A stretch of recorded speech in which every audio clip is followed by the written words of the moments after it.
ஒரு சகோதரன் தன்னுடைய வீட்டுக்கு என்னை அழைத்து அவர் சாட்சி சொல்லணுன்னே என்னை கூப்பிட்டுருந்தார். நீங்கள் எங்கள் வீட்டுக்கு கண்டிப்பாக வரணும், நான் ஒரு சாட்சி சொல்லணும் அப்படின்னு. என்னென்னா, லாக்டவுனில் மிகப்பெரிய நஷ்டம். அந்த லாக்டவுன் வர்றதுக்கு முன்னாடியே அவருக்கு நஷ்டம், ஆரம்பிக்கிறதுக்கு முன்னாடியே நஷ்டம். ஏறக்குறைய 10 லட்ச ரூபாய்க்கு மேலே அவருக்கு கடன். சரியாக எனக்கு அந்த நம்பர் சொன்னார், மறந்துட்டேன். 8 லட்சமா 11 லட்சமான்னு சொன்னார், மறந்துட்டேன். ஏறக்குறைய ஆவரேஜாக 10 லட்ச ரூபா. அந்த கடன் மிகப்பெரிய கடன். அது என்ன செய்யணும்னு தெரியாது. அவர் ஒரு சாதாரண ஆட்டோ ஓட்டக்கூடியவர், அந்த ஆட்டோ மாதிரி ஒரு வண்டி ஓட்டக்கூடியவர். என்ன பண்ணுறதுனே தெரியல அந்த சூழ்நிலையில் அவருக்கு ஒரு இடத்துல இதுக்கு மேலே ஒன்றும் முடியாது அப்படிங்கிற ஒரு முடிவு இருக்கும்போது அவருக்கு செய்தியை யாரும் அனுப்பி விட்டுருக்குறாங்க. நம்மளுடைய செய்திகளை பார்த்துருக்கிறாரு, ஆண்டவர் பேசியிருக்கிறாரு, அதை விசுவாசிச்சிருக்கிறாரு.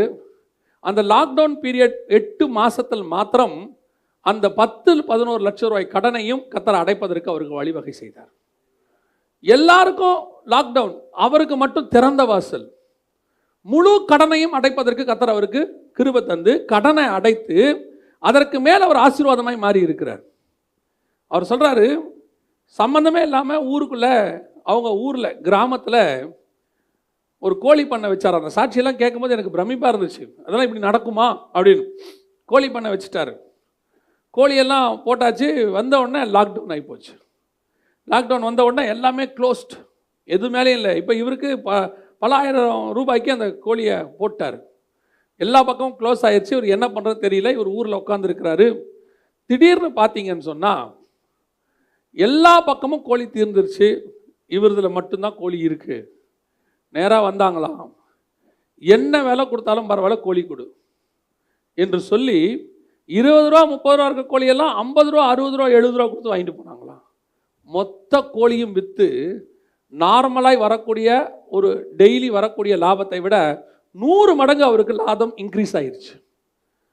இப்படியாகி கர்த்தர் என்ன செஞ்சிருக்கிறாரு, அந்த லாக்டவுன் பீரியடில் மட்டுமே அவருடைய முழு கடனையும் அடைப்பதற்கு வழிவகை செய்திருக்கிறார். எதுக்கு உங்களுக்கு நான் சொல்கிறேன் அப்படின்னா, உலகமே அடைக்கப்பட்டு எனக்கு திறக்காது, க்ளோஸ் ஆயிடுச்சு, முடிஞ்சிருச்சு, இதெல்லாம் சும்மா செய்திக்கு கேட்க நல்லா இருக்குங்க, வாழ்க்கையில் நடக்க அபியாசப்படுத்த சான்ஸே இல்லை அப்படின்னு நீங்கள் சொன்னீங்கன்னா, கர்த்தர் சொல்றாரு, தேசம் முழுவதும் வாதை வரும், அது உன் வீட்டுக்குள் மட்டும் வராதபடி உன்னை பத்திரமாய் பாதுகாக்கும் என்று கர்த்தர் நமக்கு வாக்குத்தத்தம் பண்றார். இதுதான் கர்த்தர் நமக்கு கொடுக்குற ஆசீர்வாதம். எல்லாருக்கும் வரும்போது உனக்கு ஆசீர்வாதம் வந்தா அது 10-11. யாருக்குமே ஆசீர்வாதம் இல்லாத போது கர்த்தர் உன்னை ஆசீர்வதித்தால் அதுதான் அற்புதம். உலகம் முழுக்க ஒரு அழிவில் இருக்கு, தேசம் முழுக்க ஒரு அழிவில் இருக்கு. ஆனாலும் கர்த்தர் சொல்லுகிறார், அந்த வாதை, அழிக்கும் வாதை உங்களுக்குள்ளே வராது இருக்கும். ஆனால் தேவன் நமக்கு கொடுக்கிற வாக்குத்தத்தம் என்ன அப்படின்னு கேட்டீங்கன்னு சொன்னா, இப்ப எப்படி இந்த கொள்ளை நோய் உங்களுக்குள்ளே வராதபடி, நமக்குள்ளே வராதபடி கர்த்தர் வேலியடைத்து பாதுகாத்தாரோ, அதை காட்டிலும் மேலானதாக கர்த்தருடைய பாதுகாப்பு நமக்கு இருக்கும். அந்த பொருளாதாரத்தினுடைய வீழ்ச்சி நம்மை தொடாதபடி கர்த்தர் முழுவதுமாக பாதுகாத்துக் கொள்வார். நான் விசுவாசிக்கிறேன், அது தேசத்தை அழிக்கிற வாதையாக இருக்கும், ஆனால் அது நம்மை தொடாத வாதையாக இருக்கும். இந்த லாக்டவுன் பீரியடை நான் கடந்து வந்த போது நான் சொல்லுவேன், இந்த 10 மாதம் 11 மாதம் கர்த்தர் சாதாரணமாய் அல்ல, அற்புதமாய் என்னை போஷித்தார். அற்புதமாக கர்த்தர் என்னை நடத்தினார். அதாவது சபை வச்சிருக்கிறவங்களுக்கும் சரி, சபை இல்லாதவங்களுக்கும் சரி, ஊழியம் பண்ணுறவங்களுக்கும் சரி, எல்லாமே இந்த வாட்டி பொது தான். ஊழியம் சபை வச்சிருக்கிறவங்களுக்கும் விசுவாசிகள் வராததுனால, விசுவாசிகளுக்கும் பொருளாதார வீழ்ச்சியினால நிறைய சபைகளில் விசுவாசிகளால் காணிக்க கொடுக்க முடியல, அவர்களுக்கே முடியலன்னும் போது என்ன மாதிரி தனிப்பட்ட முறையில் ஊழியம் செய்கிறவர்களுக்கு மிகவும் அது எப்படின்னு சொல்ல முடியாது. ஆனால் இந்த 11 மாதமும் எலியாவுக்கு காலையிலையும் சாயங்காலமும் காக்கா வந்த மாதிரி எங்கிருந்து யார் எப்படி அனுப்புனாங்கன்னே தெரியாது. கர்த்தர் அவர்களை ஏவினார். யாருடைய இருதயங்களை கர்த்தர் ஏவினாரோ அவர்கள் எல்லாருமே தங்களால் இயன்றதை அவங்க சொல்லவே முடியாது. பெரிய அமௌண்ட்லேருந்து சின்ன அமௌண்ட் வரைக்கும், ₹1 வரைக்கும் வந்திருக்கு. நீங்கள் நம்மளாலும் சரி, நாங்கள் செக் பண்ணி பார்க்குறோம், உங்களுக்கு அக்கௌண்ட்டில் வருதான்னு ₹1 அனுப்பினவங்களும் இருக்கிறாங்க, ₹100 அனுப்பினவங்களும் இருக்காங்க, ₹500 அனுப்பினவங்களும் இருக்கிறாங்க, லட்சக்கணக்கில் அனுப்பினவங்களும் இருக்கிறாங்க. நான் சொல்லுவேன், எப்பேற்பட்ட அடைக்க வாசலுக்கு மத்தியிலையும் வாதைகளுக்கு நடுவிலையும் நம் தேவனாகிய கர்த்தர் அந்த அழிவு உன்னையும் என்னையும் தொடாதபடி பாதுகாக்க வல்லமையுள்ளவராக இருக்கிறார். ஒருவேளை இங்கே இருக்கிறவங்க நீங்கள் என்ன நினைப்பீங்க அப்படின்னா, நாங்கள் எவ்வளோ பிரச்சனைக்கு நடுவில் கடந்து வந்திருக்கிறோம், நாங்களே எவ்வளோ கடனில் உட்காந்துருக்கிறோம், நாங்கள் இந்த வருஷம் நாங்கள் பட்ட பாடு எனக்கு தான் தெரியும். நீங்கள் அப்படி நினைக்கிறீங்க. நான் என்ன நினைக்கிறேன்னா, இதே பாடுகளில் செத்துப்போன ஒரு குரூப் எவ்வளவோ இருக்குது. இதே பாடுகளில் சூசைட் பண்ணவங்க எத்தனையோ பேர் இருக்கிறாங்க. இதே பாடுகளில் ஊரை விட்டு ஓடி கிராமத்து பக்கம் போனவங்க எத்தனையோ பேர் இருக்கிறாங்க. ஆனால் அவைகளுக்கு நடுவில் தேவனாகிய கர்த்தர் நம்மை ஜீவனோடும் பலத்தோடும் சுகத்தோடும் கொண்டு தேவனுடைய ஆலயத்தில் இந்த வருஷத்தின் கடைசியில் உட்கார வச்சிருக்கிறாரு. இது எவ்வளோ பெரிய ஆசீர்வாதம்! இதுவே மிகப்பெரிய ஆசீர்வாதம் தானே. இல்லைன்னா நம்ம ஜீவனோடு இருப்போமா? ஒரு சிலர் ஏழைகளுக்கு உதவி செய்யும்படி அவங்க அனுப்பி விட்டாங்க. அதை கொண்டுட்டு நம்ம யார் யாரெல்லாம் ஒரு லிஸ்ட் எடுத்து போதகர் மூலமாக இதை நம்ம செய்தோம்.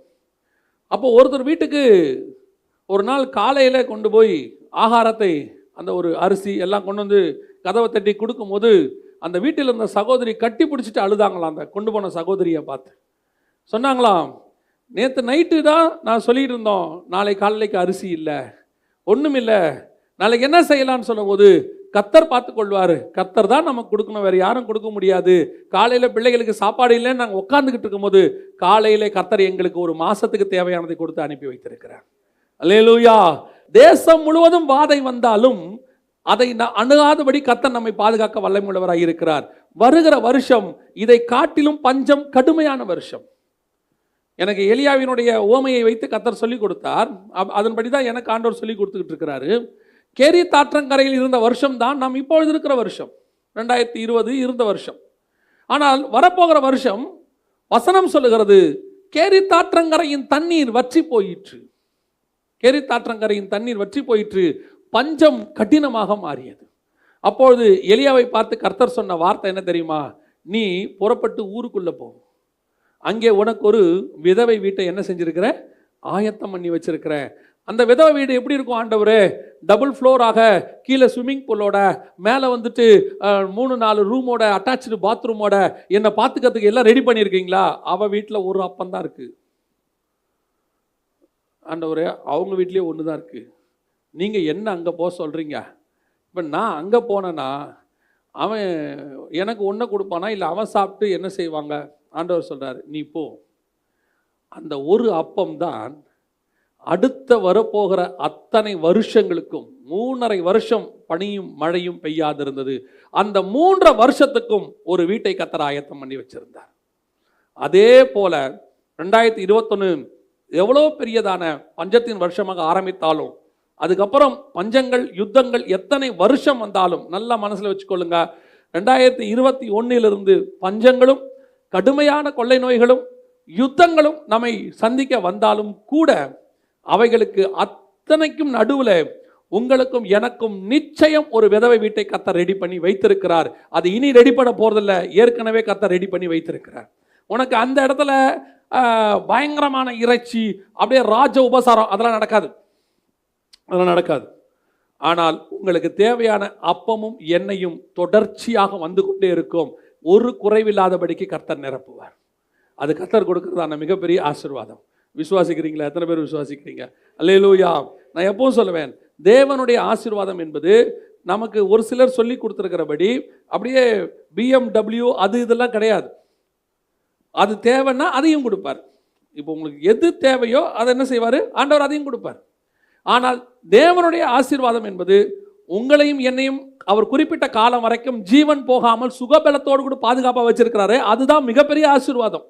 எத்தனையோ கோடீஸ்வரன் ஹை பிளட் ப்ரெஷரில் அப்போலோவில் படுத்திருக்கிறாங்க.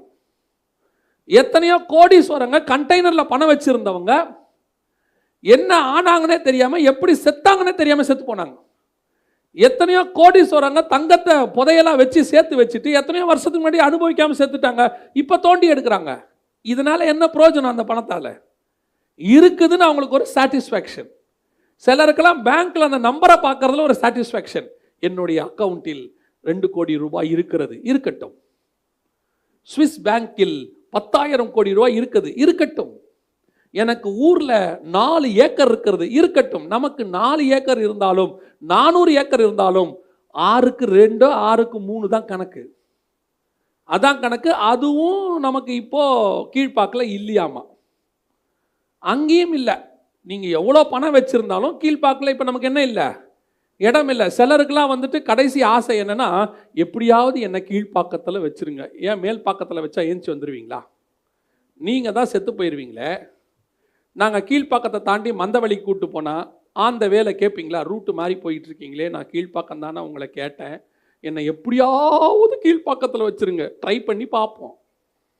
இல்லை மேல் பாக்கத்தில் வைப்போம். இல்லை எங்கேயாவது வச்சுருவோம். வைக்காம விட்டா கவர்மெண்ட் விடாது. நாங்கள் வைக்கலைனாலும் கவர்மெண்ட் கொண்டு போய் கண்டிப்பாக என்ன செஞ்சிடும்? வச்சிரும். சிலருக்கு அப்படி ஒரு ஆசை இருக்குது. நீங்கள் எத்தனை கோடி வச்சாலும் வைக்கிறதுக்கு இடம் இல்லை. இப்போ பணத்தை சொல்லலை, உங்களை வைக்கிறதுக்கு இடம் இல்லை. இப்போ நமக்கு அப்படி நான் சொல்லுவேன், இது எதுவுமே இல்லாமல் உங்களை என்னையும் எவ்வளோ சந்தோஷமாக கர்த்தர் வச்சிருக்கிறாரு. நம்மகிட்ட ஒருவேளை பணம் இல்லாமல் இருக்கும், ஆனால் தெய்வீக சந்தோஷம் சமாதானத்தை கர்த்தர் நமக்குள்ளே வச்சிருக்கிறார். அடுத்த வேலைக்கு சாப்பாட்டுக்கு வழி இல்லைனாலும் சரி, இந்த வேலை தேவன் என்னை சந்தோஷமாக வைத்திருக்கிறார். இந்த ஆசீர்வாதம் எத்தனையோ கோடீஸ்வரனுக்கு இல்லாத ஆசீர்வாதம். எவ்வளோ கோடீஸ்வரனுக்கு நார்மலாக இல்லை, கஞ்சி குடிச்சு திரிகிறான். நீங்களும் நான் நைட்டு 11 மணிக்கு பீஃப் பிரியாணி திங்கிறோம். நம்மளை பொறாமையாக பார்க்குறாங்க. எப்படி உங்களுக்கு செரிமானம் ஆகுமா? ஆகும். எனக்கெல்லாம் 2 இட்லிக்கு மேலே தின்னா ஆட்டோ ஓடுதுங்கிறான். சிலருக்கு என்ன இருக்குது? பணம் இருக்குது, எல்லாம் இருக்குது. 2 இட்லிக்கு மேலே திங்க முடியாது. அதுவும் சட்னி திங்க முடியாது. தேங்காய் சட்னி தின்னா நெஞ்சில் நிற்கும். அதுவும் ஏதாவது நம்ம கொஞ்சம் நார்மலாக நம்மளை பார்த்து, அதில் வேற நம்மளை பார்த்து பொறாமப்படுறான். அவர் பாருங்க நைட்டு 10 மணிக்கு பிரியாணி திங்கிறாரு. கிருபை, கர்த்தருக்கு ஸ்தோத்திரம். சந்தோஷமா இருங்க. உங்களால் தான் முடியலையே, அடுத்தவனாவது சாப்பிட்றானே அவனை பார்த்து சந்தோஷப்படுங்க.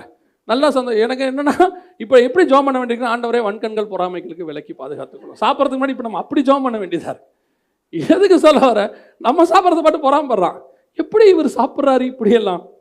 ஒரு 70-72 வயசு அம்மா நல்லா சாப்பிடுது, அதை பார்த்து 40 வயசு அம்மா சொல்லுது, இப்படிலாம் சாப்பிடாதீங்க, உடம்புக்கு உங்களுக்கு. ஏன் அந்த அம்மாவுக்கு தான் முடியுதே, நமக்கு முடியாதே. கிருபை நமக்கு ஆண்டவர் வச்சிருக்கிறார். அல்லேலூயா. எதுக்கு சொல்கிறேன்? இன்றைய தினத்தில் நீங்கள் நானும் சந்தோஷமாக இருக்கிறோம். அது கர்த்தர் வச்சிருக்கிற மிகப்பெரிய ஆசீர்வாதம். எத்தனையோ பேர் பணம் வைத்திருந்தும் ஆசீர்வாதமாக இல்லாமல் இருக்கிறோம். பணமே அவனுக்கு வியாதியாய் மாறிடுச்சு, பணமே அவனுக்கு பயமாக மாறிடுச்சு. பணத்தை வச்சுட்டு பீரோவை எடுத்து சாவியை பூட்டி தலகான் கடியில் வச்சு தலகானியை கட்டி பிடிச்சிட்டு படுத்துக்கிறான். ஒரு சிலர்லாம் இருக்கிறாங்க, ஒவ்வொரு நாளைக்கு ஒவ்வொரு இடத்துல சாவியை வைக்கிறாங்க. ஒரு நாள் தலையாணி கடியில், ஒரு நாள் பெட்டு கடியில், ஒரு நாள் ஷெல்ஃபில். ஏன்னா எங்கே இருக்குன்னு தெரிஞ்சிருச்சுன்னா யாராவது எடுத்துருவாங்களாம். உள்ளுக்குள்ளே ஒன்றும் இல்லை, அது வேற விஷயம். 4 பட்டுப்படம் தான் இருக்கும். இருக்கும் போதே இவ்வளோ பயம் வருது. நம்மளை போய் யோசித்து பாருங்க. நம்ம வீட்டுக்குள்ளே வந்தால் திருடம் பச்சாத்தாபப்பட்டுட்டு, ஐயோ பாவம், ரொம்ப மோசமான கண்டிஷனில், நம்மளோட மோசமான கண்டிஷனில் அவங்க இருக்காங்க போல், ஒரு 100 ரூபாயை வச்சுட்டு பிள்ளைகளுக்கு பிஸ்கட் வாங்கி கொடுங்கன்ட்டு போயிடுவான். ஆனால் கர்த்தர் நம்மை சந்தோஷமாக வச்சிருக்கிறார். எனக்கு ஒரு கவலையுமே கிடையாது. நான் எப்பவுமே சொல்லுவேன், இன்றைக்கி ஆண்டவர் கூப்பிட்டோட என்ன செய்வேன்? நான் போயிட்டே இருப்பேன். அப்போ உங்கள் பிள்ளைகளை யார் பார்ப்பா? என்னை பார்த்த ஆண்டவர் என் பிள்ளைகளையும் பத்திரமாய் பார்த்துக்கொள்வார். என்னை விட அவர் தான் நல்லாவே பார்த்துப்பார். நான் கூட கொஞ்ச நேரத்தில் ஏதாவது சரியாக பார்க்காம விட்டுருவேன். ஆண்டவர் அப்படி விடவே மாட்டார். ஏன்னா என்ன பார்த்துருக்கிறாரு. என்னை மாதிரி ஒரு துன்மார்க்கனையே அவர் உருவாக்கி கொண்டு ஊழியக்காரனை நிறுத்துவாரனால் நீதிமானுக்கு பிறந்த பிள்ளையை இன்னும் நல்லாவே கர்த்தர் பார்த்து காத்துக்கொள்வார். அல்லேலூயா. அதுக்கு தான் சொல்வேன், எதை பற்றியும் கவலைப்படாதிருங்கள். உலகத்துக்கு அது அழிவின் வருஷம், எகிப்தியருக்கு அது அழிவின் வருஷம். எகிப்தியர் வீட்டிலே கூக்குரல் கேட்கும், எகிப்தியர் வீட்டிலே அழுகுரல் கேட்கும். ஆனால் உனக்கும் எனக்கும் அது களிப்பான வருஷமாக இருக்கும். கர்த்தர் சந்தோஷமாய் மாற்றப் போகிறார். எனக்கு ஒரு பெரிய விசுவாசத்தை கர்த்தர் கட்டளையிட்டு இருக்கிறார். இந்த 12ஆம் அதிகாரம் யாத்திராகமத்தை எனக்கு சொல்லிக் கொடுக்கும்போது கர்த்தர் சொன்னார், இந்த வருஷம் உனக்கு ஒரு மிகப்பெரியதான மாற்றத்தின் வருஷமாக இருக்கும். உலகத்துக்கு அது எப்படி வேணாலும் இருந்துட்டு போட்டோம், நீங்கள் மட்டும் விசுவாசிங்க. ஆண்டவர் என்னை, என் குடும்பத்தை ஆண்டவர் ஆசீர்வதிக்க வல்லமையுள்ளவராக இருக்கிறார். அல்லேலூயா.